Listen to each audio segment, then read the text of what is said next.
আসসালামু আলাইকুম ভাই ও বোনেরা, আশা করি আপনারা ভালো আছেন। তো মাঝে কয়েকদিন গ্যাপ চলে গেছিল, ক্লাস নিতে পারিনি, তার জন্য আন্তরিকভাবে দুঃখিত আমি। তো আজকে আমরা যে ফরম্যাটটি নিয়ে আলোচনা করব, এই অধ্যায়ের এটা হচ্ছে 3 নম্বর ফরম্যাট, অর্থাৎ মডিগ্লিয়ানি মিলার, অর্থাৎ এম এম এই দুইটা এম, এই এম হচ্ছে মডিগ্লিয়ানি আর এম হচ্ছে মিলার। এই দুইজন ব্যক্তি মিলে একটি মডেল তৈরি করেছে। এই মডেলটির নাম হচ্ছে তত্ত্ব। তত্ত্ব অর্থাৎ মডিগ্লিয়ানি মিলার তত্ত্ব। তো এই তত্ত্ব থেকে বা মডিগ্লিয়ানি মিলার তত্ত্ব থেকে 3টা প্রশ্ন চাওয়া হতে পারে। এক, মার্কেট প্রাইস পার শেয়ার, অর্থাৎ আমরা পূর্বে যে মার্কেট প্রাইস পার শেয়ার বের করেছি সেই সূত্র থেকে এই সূত্র ভিন্ন রয়েছে, অর্থাৎ এই সূত্র আলাদা আর পূর্বের সূত্র আলাদা। এবং 2 নম্বরে বলতে পারে number of new share two be issued, মানে নতুন শেয়ারের সংখ্যা নির্ণয় করতে বলেছে বা নতুন ইস্যুকৃত শেয়ারের সংখ্যা নির্ণয় করতে বলেছে। এবং 3, ভ্যালু অফ ফার্ম, অর্থাৎ ফার্মের মূল্য, অর্থাৎ আমরা পূর্বে যে ভি সমান সমান পি গুণিত এন এস এভাবে নির্ণয় করেছি না, এভাবে নির্ণয় করা যাবে না। এই 3টারই নতুন নতুন সূত্র আমরা আজকে শিখব। তো প্রথমে আমরা শিখি মার্কেট প্রাইস পার শেয়ার, অর্থাৎ P1 এর সূত্র। তো আমরা মার্কেট প্রাইসের সূত্র শিখব আজকে, মার্কেট প্রাইস পার শেয়ার। তো সূত্রটা কি, এখানে লক্ষ্য করুন, P1 মানে হচ্ছে market price per share equal P0, অর্থাৎ ফেস ভ্যালু অফ শেয়ার, মানে শেয়ারের লিখিত মূল্য বা শেয়ারের মূল্য, first bracket one plus K. এই অন মানে তো অন, আর কে মানে হচ্ছে কস্ট অফ ইকুইটি বা কস্ট অফ ক্যাপিটাল, আর ব্র্যাকেট ক্লোজ মাইনাস D1। এই D1 মানে হচ্ছে ডিভিডেন্ড অফ কারেন্ট ইয়ার। এই 3টারই মান প্রশ্নপত্রে দেওয়া থাকবে, শুধু আমাদেরকে মানটা বের করতে হবে। এবং আরেকটি সূত্র হচ্ছে P0 ইকুয়াল, অর্থাৎ ফেস ভ্যালু পার শেয়ার, P1 অর্থাৎ market price per share plus dividend of current year divided by 1 plus k, অর্থাৎ 1 প্লাস কস্ট অফ ক্যাপিটাল। এই হচ্ছে মার্কেট প্রাইস পার শেয়ারের সূত্র। এটা হচ্ছে মডেলের। তারপরে 2 নম্বর মডেল কি আছে, 2 নম্বর মডেল আছে 2 নম্বরে আছে requirement number of new share two be issued, মানে ইস্যুকৃত নতুন শেয়ারের সংখ্যা নির্ণয় করতে বলা হয়। তো সূত্র এখানে হবে MP1 equal I minus first bracket x minus N D on. ভাই ও বোনেরা, আমি আপনাদের সুবিধার্থের জন্য আমি যে নোটটি দিয়েছি আপনাকে পিকচার, সেই পিকচারে সুন্দর করে এই সূত্রগুলো লেখা আছে এবং এদের কিভাবে কি করতে হবে সেগুলো সুন্দর করে লেখা আছে। এই সূত্রগুলো আপনারা সেখান থেকে পড়লে অনেক ভালোভাবে বুঝতে পারবেন। তো আমাদের এখানে 2 নম্বর রিকোয়ারমেন্ট বলা হয় number of new share two be issued, অর্থাৎ এম, মানে এটার মান হচ্ছে এম দ্বারা প্রকাশ করা হয়। তো আমাদের সূত্রটা হবে এম, ছোট হাতের এম, বড় হাতের P1 ইকুয়াল বড় হাতের I minus first bracket x minus ছোট হাতের এন বড় হাতে ডি অন। এখন কোনটার মানে কি, এম মানে হচ্ছে number of new share two be issued, এটা হচ্ছে এম দ্বারা প্রকাশ করে, আমরা সবসময় এম এর মান বের করব। P1 মানে আমরা তো দেখলাম যে P1 মানে কি, P1 মানে market price per share. I মানে হচ্ছে নিউ ইনভেস্টমেন্ট, আমরা নতুন একটা জিনিস শিখবো এখানে, সেটা হলো আয়, অর্থাৎ আয়ের মান। আয় মানে কি, এই আয় মানে হচ্ছে নিউ ইনভেস্টমেন্ট, মানে ইনভেস্টমেন্ট নতুন বিনিয়োগ, এই নতুন বিনিয়োগ বা নিউ ইনভেস্টমেন্ট অর্থাৎ আয়ের মান প্রশ্নপত্রে দেওয়া থাকবে। এখানে এক্স, এটা এক্স ধরবেন, এটা এক্স মানে হচ্ছে নেট ইনকাম বা মোট টোটাল ইনকাম যেটা আসবে সেটা, এই যে নেট ইনকাম, এই এক্স মানে হচ্ছে নেট ইনকাম, এটাও প্রশ্নপত্রে দেওয়া থাকবে। ইনভেস্টমেন্ট এটাও দেওয়া থাকবে। এন হচ্ছে নাম্বার অফ এক্সিস্টিং শেয়ার, মানে শেয়ারের সংখ্যা দেওয়া থাকবে, এটা হচ্ছে শেয়ারের সংখ্যা দেওয়া থাকবে। আর এই D1 মানে হচ্ছে ডিভিডেন্ড অফ কারেন্ট ইয়ার, মানে কত বছরের লভ্যাংশ, এটাও প্রশ্নপত্রে দেওয়া থাকবে। শুধু আমাদের মানগুলো বের করতে হবে, মানে এই যে এম, এই এম এর মান বের করতে হবে আমাদেরকে। তো আমরা অঙ্ক করার সময় আমরা বুঝে নেব, তাহলে অনেক সুবিধা হবে। এবং 3 নাম্বার ফরম্যাট না 3 নাম্বারে নির্ণয় করতে বলেছে রিকোয়ারমেন্ট। 3 নাম্বারে হচ্ছে ভ্যালু অফ ফার্ম, মানে হচ্ছে ফার্মের মূল্য। তো আমরা পূর্বের অঙ্কগুলো তো ভ্যালু অফ ফার্মের সূত্র শিখেছিলাম, ভি সমান পি গুণিত নাম্বার অফ শেয়ার, অর্থাৎ মার্কেট প্রাইস পার শেয়ার গুণিত নাম্বার অফ শেয়ার, এইটা দ্বারা আমরা ভি নির্ণয় করেছিলাম। কিন্তু আজকে আমরা বা এম মডেলে এই সূত্র ব্যবহার করা যাবে না, আমাদেরকে ব্যবহার করতে হবে কি, যে ভি সমান বড় হাতের পি অন, অর্থাৎ market price per share, first bracket N plus M minus I plus X, আর নিচে হবে অন প্লাস কে। এখন আমরা মানগুলো জেনে নিই। এ ভি মানে হচ্ছে যে ভ্যালু অফ ফার্ম, এই পি অন মানে আমরা জানি যে market price per share, P on মানে, এন মানে হচ্ছে নাম্বার অফ এক্সিস্টিং শেয়ার মানে শেয়ারের সংখ্যা, আর এম মানে হচ্ছে নাম্বার অফ নিউ শেয়ার, অর্থাৎ এই এম মানে হচ্ছে নতুন শেয়ারের সংখ্যা, আর আই হচ্ছে নিউ ইনভেস্টমেন্ট আমরা যেখানে শিখলাম, আর এক্স মানে তো নেট ইনকাম আমরা জানি, আর কে মানে হচ্ছে কস্ট অফ ক্যাপিটাল বা কস্ট অফ ইকুইটি। তো আমি সূত্রটা আবারও লিখে দিচ্ছি আপনাদেরকে, ভ্যালু অফ ফার্মের ভি সমান, সূত্রগুলো খুব ভালোভাবে মনে রাখবেন, তাহলে অঙ্ক করতে অনেক সুবিধা হবে, তাছাড়া অঙ্ক করতে আপনাদের অনেক সমস্যা হবে, পারবেন না আপনারা। সূত্রটি হচ্ছে V equal P one N plus M minus I বড় হাতের প্লাস এক্স, এক্স নিচে হবে অন প্লাস কে। তো এইটি ছিল ভ্যালু অফ ফার্মের সূত্র, অর্থাৎ এই এম মডেলের এই 3টি সূত্র নির্ণয় করতে বলা হয়, এবং এই 3টি সূত্র যদি মনে রাখেন তাহলে আপনাদের এম মডেল থেকে যেভাবেই প্রশ্ন দেওয়া হোক না কেন আপনারা খুব ইজিলি অ্যান্সার করতে পারবেন।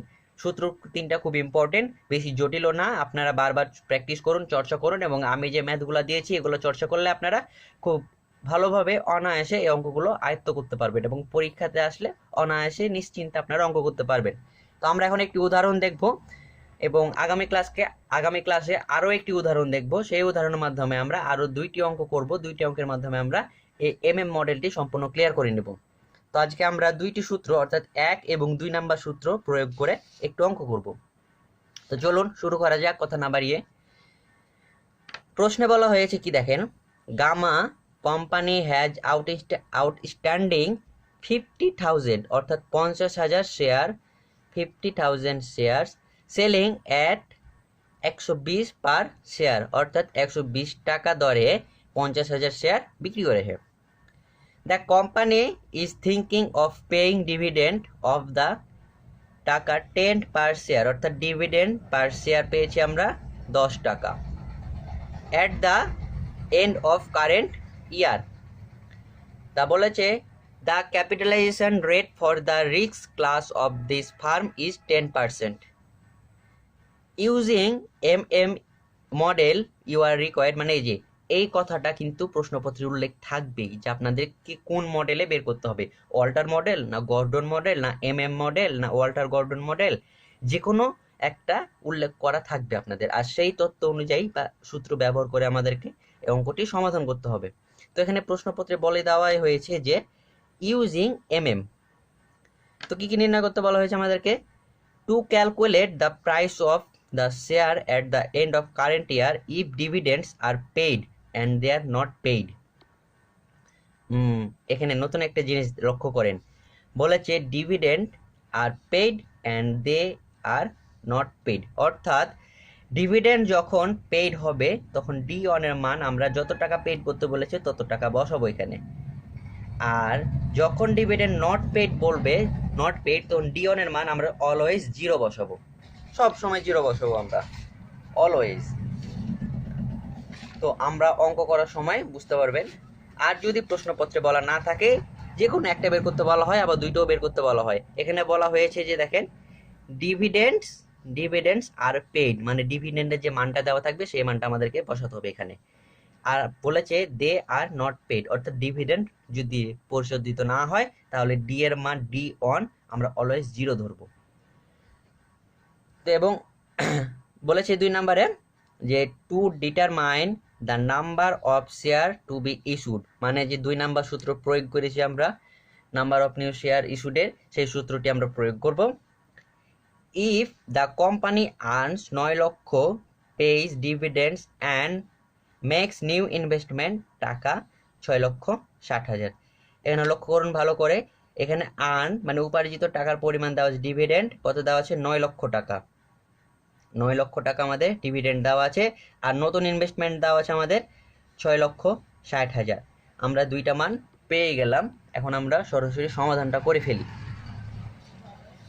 তো এখানে দেখেন আমি সলিউশন লিখেছি, যেভাবে সূত্র অঙ্ক করতে হয় সেভাবেই। তো প্রথম আমরা সূত্র কি ছিল, আমাদেরকে বের করতে বলা হয়েছে মার্কেট প্রাইস পার শেয়ার, অর্থাৎ P1 এর মান বের করতে বলা হয়েছে। তো এখানে আমি রেখেছি রিকোয়ারমেন্ট অন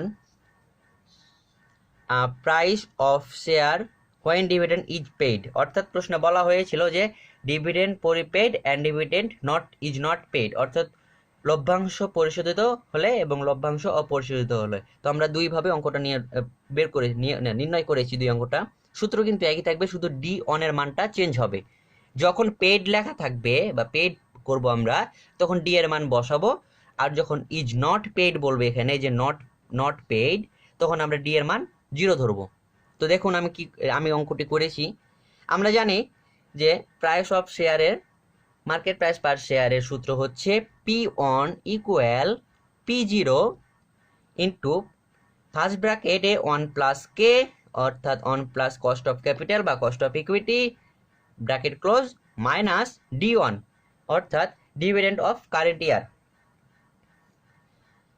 তো এখানে দেখেন P0 অর্থাৎ P0 মানে কি, ফেস ভ্যালু পার শেয়ার প্রশ্নপত্রে দেওয়া ছিল 120 টাকা। 120 টাকা ছিল প্রশ্নপত্রে দেওয়া, মানে সেলিং যেটা বা বিক্রয় মূল্য যেটা আছে প্রতি শেয়ারের বিক্রয় মূল্য সেটা। তো 120 টাকা P0 মান বসালাম আমরা এখানে। আর সাইডে আপনারা সব সময় লক্ষ্য রাখবেন যে সাইডে একটু হালকা করে নোট করে শুধু মানগুলোর মান বসাই দেবেন। P0 অন কে না P0 কে D1 এর মান কত, এগুলো বসাই দিবেন শুধু, এটা P1। তো এবং অন যে ব্র্যাকেট অন প্লাস কে এর মান পেয়েছি আমরা কত, 10%, অর্থাৎ ক্যাপিটালাইজেশন রেট পেয়েছি আমরা 10%, তার জন্য 0.10 এখানে, আর মাইনাস এই যে D1 অর্থাৎ ডিভিডেন্ড ইজ পেইড, মানে 10 টাকা 10 পেড, এখানে পেইড দেওয়া আছে 10, তাই আমরা এখানে 10 লিখলাম। কেন 10 লিখলাম আমরা এখানে, বুঝতে পেরেছেন আপনারা? বুঝতে পারেননি, আমি আপনাদেরকে বুঝিয়ে দিচ্ছি। এই যে এখানে লক্ষ্য করুন, এখানে লেখা আছে ডিভিডেন্ড অফ টাকা 10 per share at the end of current ইয়ার। এই 10 টাকার হচ্ছে D1 এর মান, আর এই 10% হচ্ছে এটা হচ্ছে আপনার কে এর মান, কে এর মান বলছি আমি, আবার উলট পালট করে দিচ্ছি। হ্যাঁ ঠিকই ছিল, এই 10% হবে কে এর মান, অর্থাৎ এই যে দেখেন ক্যাপিটালাইজেশন রেট, এটা হচ্ছে 10% কে এর মান, এবং এই যে ডিভিডেন্ড অফ দ্য 10, এখানে যে 10 দেওয়া আছে 10 পার শেয়ার, এটা হচ্ছে D1 এর মান। তো এইভাবে আমরা মানগুলো বসিয়ে নিয়েছি। এখন ক্যালকুলেশন করে আমি করে নিচ্ছি তাড়াতাড়ি। 120 এখানে বসে গেল, 1 প্লাস 0.10 1.10 মাইনাস 10, 120 গুণিত এটার সাথে 1.10 গুণ করলে আসে 132 মাইনাস 10 132 থেকে 10 বাদ দিলে থাকে 122। এটা হচ্ছে আমাদের P1 এর মার্কেট প্রাইস পার শেয়ার যখন ডিভিডেন্ড পেড পরিশোধিত হয়।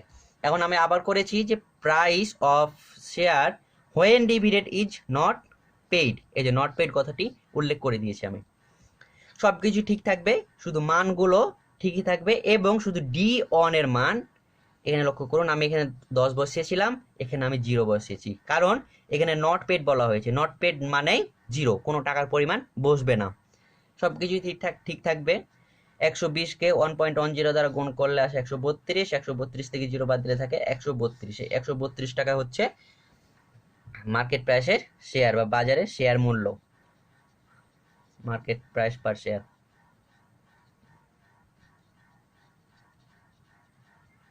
Market price per share. এবং আমাদের 2 নম্বরে কি নির্ণয় করতে বলেছে যে to determine the number of share two be issued মানে নতুন ইস্যুকৃত শেয়ারের সংখ্যা।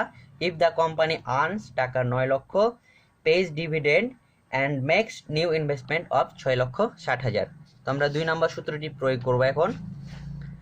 তো আমরা পূর্বে একটু এই ভিডিও শুরুতে আমরা সূত্রগুলো জানলাম। সূত্রগুলো কি জানলাম, যে আমি এখানে রিকোয়ারমেন্ট 2 নম্বর লিখে নিয়েছি। Number of new share two be issued, মানে ইস্যুকৃত নতুন শেয়ারের সংখ্যা।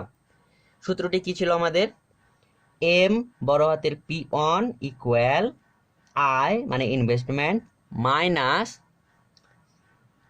এটা হচ্ছে এক্স, এটা এন না, x minus N into D on. এইটা ছিল সূত্র। আমরা সবই কিছুরই মান দেওয়া আছে, শুধু আমাদের এম এর মানটা নির্ণয় করব। এই যেখানে এম এর মানটা আমরা নির্ণয় করব। তো দেখেন আমি মানগুলো সাইডে লিখে নিয়ে আপনারা সুন্দর করে লিখে নেবেন, এখানে সাইডে নোট করে লিখে নেবেন, তাহলে আপনাদের অঙ্কগুলো করতে ভালো হবে বা শিক্ষকরা খুশি হবে। তো P1 market price per share আমরা কত পেয়েছিলাম পূর্বের অঙ্কে, 122। কেন 122 নিলাম, কারণ এখানে আমরা পেইডের অঙ্ক করছি, নট পেইডের অঙ্ক করছি না, যার কারণে আমরা এই পেইডের টাকার পরিমাণটা বা মার্কেট প্রাইসটা আমরা নিলাম। যদি প্রশ্নপত্রে উল্লেখ থাকে তাহলে নট পেইড, আর যদি না থাকে তাহলে অলওয়েজ আমরা এই 122 মানে পেইডের মার্কেট প্রাইসটা নিব 122।